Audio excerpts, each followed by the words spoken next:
तो दोस्तों, जैसा कि आप जानते हैं कि कृष्ण के कथाओं में से एक कथा कालिया नाग वध बहुत ही प्रसिद्ध और चर्चित कथाओं में से एक कथा है। तो दोस्तों, हम जानने की कोशिश करेंगे कि उस वक्त ऐसा क्या हुआ था कि कृष्ण ने ये फैसला लिया कि आज मैं नहीं या फिर कालिया नाग नहीं। दोस्तों, शुरू करते हैं हम गोकुल से, जहाँ कृष्ण बाल अवस्था में थे। उस वक्त कृष्ण की उम्र लगभग 11 वर्ष के आसपास थी। उस समय गोकुल की परिस्थितियां बहुत ज़्यादा खराब होने लगा था। जैसा कि गोकुल वासियों के जीवन यापन करने का संसाधनों में भारी कमी पड़ने लग गया था, बहुत ज़्यादा कमी आने लग गया था।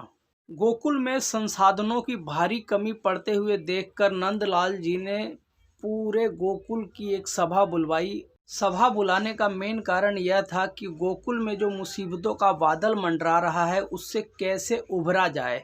सभा में काफी देर तक सोच विचार करने के बाद भी जब कोई हल ना निकला तो नंदलाल जी ने कृष्ण से कहा, कान्हा, गोकुल की समस्या दिन पर दिन बढ़ता ही जा रहा है। जल्द से जल्द हल ना किया तो गोकुल में जीवन व्यतीत करना बहुत ही मुश्किल हो जाएगा। यदि तुम्हारे पास गोकुल की समस्याओं के समाधान के लिए उपाय है तो तुम भी अपने विचार को सभा में पेश करो। इस सभा सभी उत्तम उपायों पर विचार करके उपाय गोकुल वासियों के लिए कारगर होगा। इस उपाय से गोकुल वासियों की समस्या का समाधान किया जाएगा। इतना सुनते ही कृष्ण सभा में खड़े होकर सभी गोकुल वासियों के सामने अपना विचार रखने लगे। अपने विचारों के माध्यम से कृष्ण ने गोकुल वासियों को बताया कि गोकुल में रहकर उन सभी साधनों को फिर से नहीं जुटा पाएंगे जो साधन पहले गोकुल में था। जो साधन हमारे जीवन व्यापन करने के लिए हमारे आसपास था, अब वह साधन हमारे आसपास नहीं है। हमारे आसपास ना तो पहले जैसा जंगल है और ना ही कोई पानी का स्रोत है। जीवन व्यापन करने के संसाधनों में हमारी प्राथमिकता है कि हमारे आसपास जंगल और पानी का स्रोत हो। जीवन व्यापन करने के लिए जंगलों से फल और पानी के स्रोत से पानी आसानी से प्राप्त कर सकें। बातों का ध्यान रखते हुए मैंने यह विचार किया है कि अब वह समय आ गया है कि हमें समय रहते हुए स्थानांतरण करना होगा। पानी और फल दोनों आसानी से प्राप्त हो सके, जीवन व्यापन में किसी भी प्रकार की कोई समस्या ना हो। स्थानांतरण का प्रस्ताव गोकुल वासियों के सामने रखा था। उस समय कृष्ण की आयु लगभग 11 वर्ष की थी। गोकुल वासियों ने कृष्ण के प्रस्ताव को एक मत से पारित कर दिया कि समस्या का समाधान स्थानांतरण ही है और स्थानांतरण करना तय हो गया। कि कृष्ण का जो फर्स्ट लीडरशिप डेवलप हुआ था वो स्थानांतरण के दौरान ही हुआ था और उस वक्त कृष्ण की आयु महज 11 साल थी। तो दोस्तों, प्रस्ताव पारित होने के बाद जब स्थानांतरण करने का समय आया तो गोकुल वासियों ने कहा कि किसके देख रेख में पूरा स्थानांतरण किया जाए। तो फिर से यह बात हुई कि जब विचार कृष्ण का है स्थानांतरण करने का तो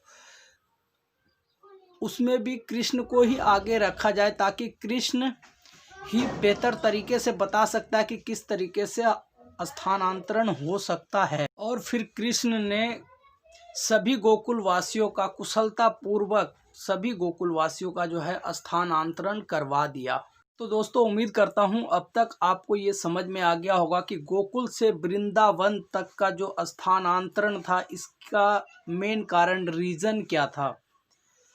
अब बात करते हैं हम कालिया नाग के बारे में, क्योंकि ये जो घटना है ये वृंदावन में घटा था।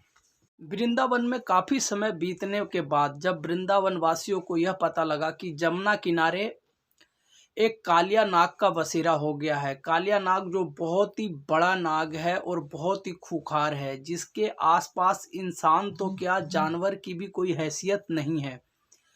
और ये जानने के बाद सभी वृंदावन वासियों के अंदर फिर से भय का माहौल छा गया और बहुत भयानक तरीके का भय हो गया कि अब हो सकता है कि कालिया नाग के डर के वजह से अब हमें वृंदावन से भी एक दूसरी जगह स्थानांतरण करना पड़े, क्योंकि कालिया नाग जहाँ भी रहता है वहाँ के आसपास की आबादी को बसने नहीं देता है कभी। वृंदावन में पूरा का पूरा भय का माहौल छा गया था और एक बार ये लगभग तय हो गया था कि अब एक बार फिर से हमें स्थानांतरण करना पड़ेगा।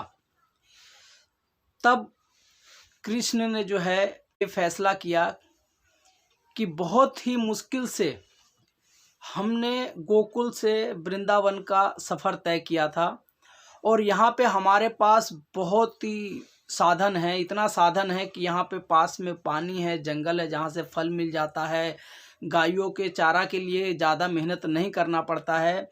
और यदि यहाँ से हमें स्थानांतरण करके कहीं और जाना पड़ा तो भी हमारे लिए बहुत बड़ा मुसीबत आ जाएगा। और उसमें से सबसे बड़ी बात ये थी कि ऐसी जगह हमें फिर कहीं मिलेगा क्या, क्योंकि एक सोच होता है ना जैसे कि आगे क्या होगा क्या पता।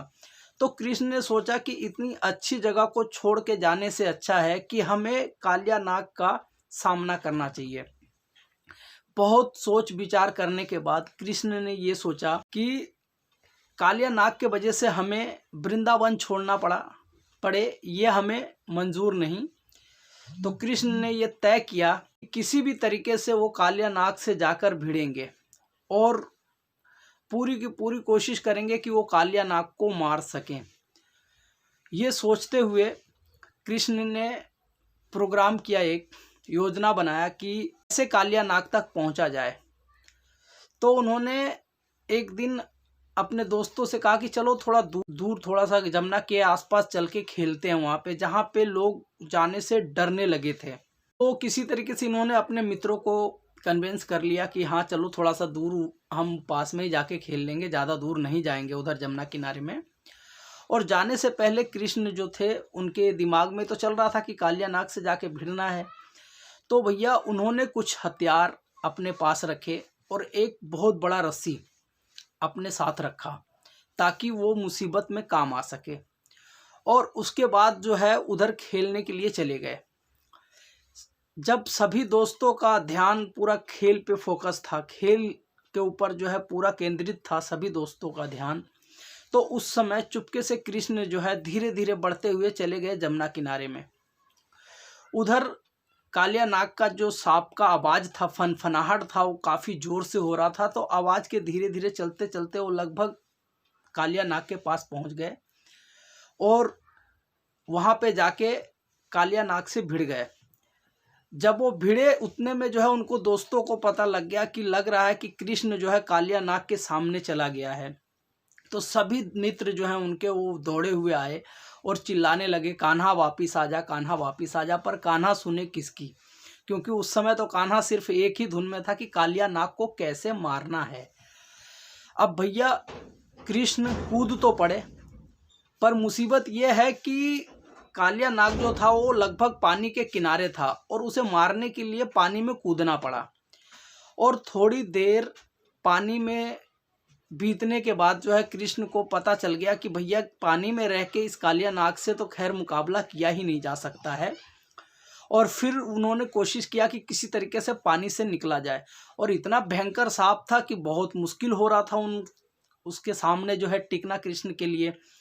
और उस समय जब पानी में थे कृष्ण तो एक पल के लिए उनको ऐसा लगा कि शायद आज मैं नहीं, या मैं ख़त्म हो गया आज, समझो कुछ ऐसा उनको लगा। लेकिन फिर भी हिम्मत नहीं हारा उन्होंने और किसी तरीके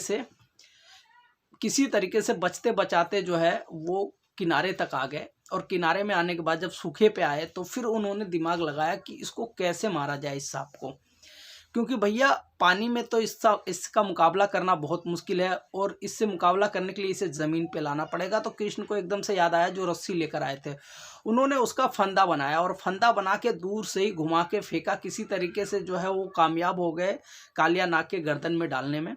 जब कालिया नाग के गर्दन में वो फंदा डल गया तो उसके बाद बहुत ही मुश्किल से खींच खाच के किसी तरीके से उस कालिया नाग को जो है ज़मीन पे लेके आए।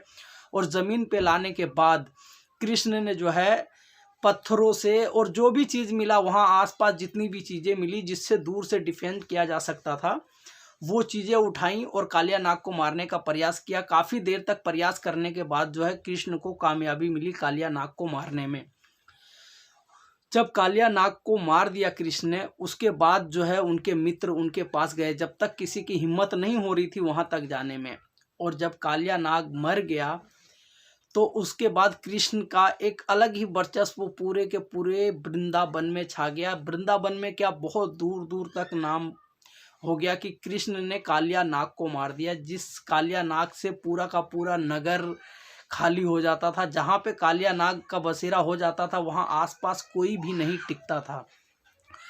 तो दोस्तों, कृष्ण ने कालिया नाग को मारने का जो ठाना था उसका कारण सिर्फ इतना था कि गोकुल से बहुत मुश्किल से वो जो है वृंदावन तक का सफ़र करके आए थे, और वृंदावन में बहुत सारी सुविधाएं थी जिनको छोड़कर वो नहीं जाना चाहते थे।